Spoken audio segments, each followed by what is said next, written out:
saavuttiin hiihtolomaviikkojen aikaan Lahdenkupeeseen Orimattilaan ja täällä on Sirkkalan Juha kylvämässä uutta metsää Seedcan metsänviljelymenetelmällä. Morjes. Moi. Onko tämä sun tapa viettää niin kuin hiihtolomaa?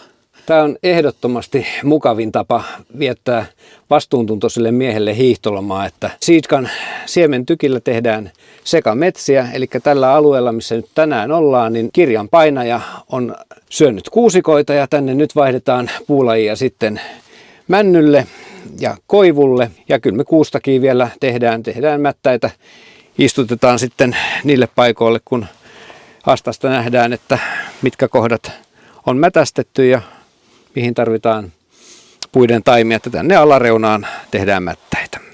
Kuinka sitten ensimmäinen kysymys, kun ollaan kumminkin talvikaudella, niin metsänviljely tuossa siemenillä, niin se hoituu täällä ihan pakkaskeleillä? Kyllä, me kylvetään vuodesta 9 kuukautta, aloitetaan tuosta myöhäiseltä syksyltä ja vedetään heinäkuun loppuun saakka. Ja tämä, että nyt autetaan luontoa siinä, että laittaa siemenet valmiiksi odottamaan kevät aurinkoa. Kun siemenellä on koko kasvukausi aikaa kasvaa, niin parhaat taimet on ollut yli 10 senttisiä lokakuussa jo. Mitkä on talvella niin kuin kylvetty. Mitkä on talvella lumen pakkasen aikaa kylvetty. Ja tämä kohde on mielenkiintoinen, tämä sopii tähän hiihtolomateemaan. Tämä on ihan niin kuin oltaisiin Alpeilla, että sä tuolla Hitatsilla niin möyrit nätisti tuonne ylämäkeen ja tulit turvallisesti alaskin siinä kylväen. Niin onko ollut usein näin jyrkkää paikkaa? No kyllä tämä nyt alkaa olemaan rajoilla, että kyllä lasketteluvälineet on erilaiset, mutta kyllä Hitatsillakin pystyy laskettelemaan, mutta meillä on hitsattuna tuohon telaan lisäpitoa, 2 harjateräksen pätkiä ja ne pitää tämän koneen tässä rinteessä, mutta tämä pitää olla hanskassa koko ajan tämä homma, kun tämä rinteessä ollaan. Että tämä mies on köytetty vyöllä kiinni penkkiin, mutta kyllä laskettelun näin hiihtolomalla tämä on ihan jees. Kuinka sitten Seedcan menetelmä New Foresti niin lanseerasi sen 30 vuotta sitten markkinoille?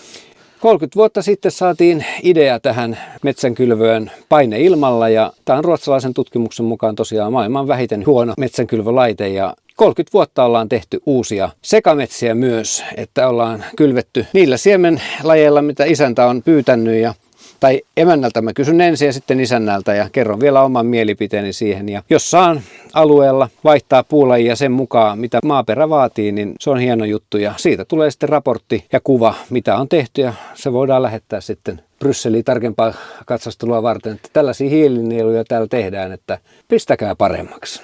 Ja sitten tosiaan tuote lähti omaan tarpeeseen aikanaan ja viime vuosina niin te olette alkanut sitä voimakkaammin myymään ja markkinoimaan myös muille.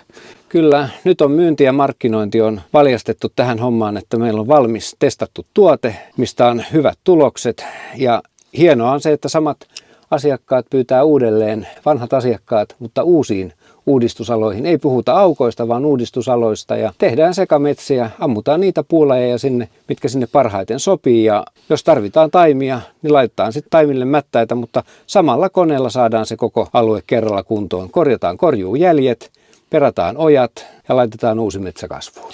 Ja näitä Seedcan kylvöjärjestelmiä on kumminkin jo ympäri Suomea käytössä? No näitä on korkeimmalla taidetaan olla Rovaniemellä tällä hetkellä. Puuraja nousee koko ajan ja mä uskon, että meidän kylvökoneitakin menee koko ajan pohjoisemmaksi. Ja noin 60 konetta nyt naksuttelee Suomessa ja Norjastakin ollaan, Ruotsista, Englannista, Kanadasta saatu asiakkaita ja pää on avattu Norjaan viime vuonna ensimmäisen kerran ja siellä on uudistettu pelkästään kuuselle ja ikävää nähdä, että kirjanpainaja on iskenyt siellä jo 10-vuotiaaseen taimikkoon ja ne pyysi meiltä apua sinne ja kävin kouluttamassa ja tuntuu tyytyväisille asiakkaille toivottavasti jatkossakin ja saadaan lisää, koska tuotanto meillä on mahdollisesti 500 konetta kuukaudessa, että mä toivon, että me saadaan tuotanto tukkoon ja elämää eteenpäin. Ja sitten Norjassa tämä asiakas, joka on lähtenyt tätä hyödyntämään, niin sä vaatimattomana miehenä myyt heti sitten pienemmälle metsänomistajalle. Että siellä oli muutama hehtaari ilmeisesti maata. Joo, Norjan suurin yksityinen metsänomistaja, että 734 000 hehtaaria, mutta siinä on vähän vuoria ja järviä mukana, noin 700 kilometriä metsäautoteitä, mutta metsätalouskäytössä ainoastaan vaan 475 000 hehtaaria. Just, että kumminkin niin on jonkun kokoinen metsänomistaja siellä Norjan vuoristomaaskin. On, ne on vaatimattomia, mutta nöyrästi mennään sinne ja autetaan myös heitä, että Kuinka sitten nyt Seedgun-järjestelmä, niin saako näitä heti käyttöön? Koska tämähän on sellainen laite, mikä pitäisi olla jokaisessa metsän kylvökäytössä. Siis jokainen kone, mikä metsää muokkaa, niin tämä Seedgun-menetelmä ja järjestelmä, mikä on liitetty ASTA-raportointijärjestelmään, niin näitä pitäisi olla jokaisessa koneessa. Suomeen mahtuu noin 600 konetta tekemään tätä työtä ja saadaan tehdystä työstä laadukas raportti. Mistä näitä saa ostaa? Näitä saa ostaa New Forestilta suoraan mulle soittamalla ja jos halutaan, niin ensi viikolla voidaan yksi toimittaa. Ja sitten ilmeisesti näihin on mahdollisuus päästä myös ihan tutustumaan täällä työn touhussa. Kyllä, mulle voi aina soittaa ja pirauttaa, annan muokkaustyö- ja kylvötyönäytöksiä aina niin sovittaessa, että joka päivä täällä melkein ollaan. Ja sinä olet aktiivisesti kiertänyt messuja, Askola Energiapäivää, Proforestia tulee äkkiä mieleen, missä on viime aikoina nähty. Kuinka sitten alkanut vuosi, niin onko New Foresti paikalla jossain näyttelyssä? Kyllä me varmasti Metkossakin nähdään, että saa tulla osastolle tutustumaan. Eli tosiaan kaikki tutustuu tähän Seedgunin järjestelmään, koska tämä tekee ihan oikeasti hyvää. Tämä tekee hyvää. Me eletään paratiisissa, mutta me ei oikein osata käyttäytyä. Meidän täytyy saada nämä metsät globaalisti uuteen kasvuun ja tällä menetelmällä me saadaan sekametsiä, mitkä kestää paremmin sitten luonnon antamia haasteita niin ilmaston kuin ötököiden suhteen. Eli kannattaa lähteä Seedgun urakoitsijaksi. Suosittelen lämmöllä. Keskustelen mielelläni lisää.